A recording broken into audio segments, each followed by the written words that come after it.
জাতীয় সংসদ নির্বাচনে ২১ রংপুর ৩ আসন থেকে স্বতন্ত্র সংসদ সদস্য পদপ্রার্থী হিসেবে অংশগ্রহণ করে প্রায় ২৪,০০০ ভোট পেয়ে দ্বিতীয় অবস্থান অর্জন করেছিলাম।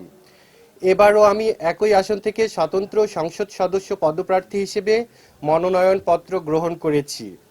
প্রিয় জন্মভূমির কাছে হিজড়া জনগোষ্ঠী সহ সকল সুবিধাবঞ্চিত জনগোষ্ঠীর জন্য জাতীয় সংসদে সংরক্ষিত আসনের দাবিতে আমি ত্রয়োদশ জাতীয় সংসদ নির্বাচন ২০২৬ উপলক্ষে ২১ রংপুর ৩ আসন থেকে আমার প্রার্থিতা প্রত্যাহারের ঘোষণা দিচ্ছি।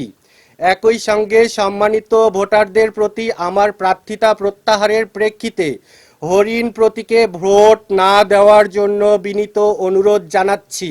আমি আবার বলছি, প্রিয় জন্মভূমির কাছে হিজড়া জনগোষ্ঠী সহ সকল সুবিধাবঞ্চিত জনগোষ্ঠীর জন্য জাতীয় সংসদে সংরক্ষিত আসনের দাবিতে আমি ত্রয়োদশ জাতীয় সংসদ নির্বাচন ২০২৬ উপলক্ষে ২১ রংপুর ৩ আসন থেকে আমার প্রার্থিতা প্রত্যাহারের ঘোষণা দিচ্ছি।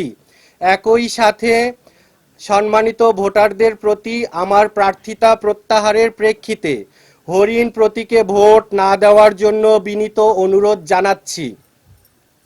এই প্রসঙ্গে আন্তরিকভাবে সকল রাজনৈতিক দল, প্রার্থী, তাদের সমর্থক এবং আমার নির্বাচনী কর্মী ও স্বেচ্ছাসেবকদের প্রতি অনুরোধ জানাচ্ছি, আমরা এই সিদ্ধান্তকে কেন্দ্র করে যেন কোথাও কোনো ধরনের উত্তেজনা, সংঘাত বা অপ্রীতিকর পরিস্থিতির সৃষ্টি না হয়।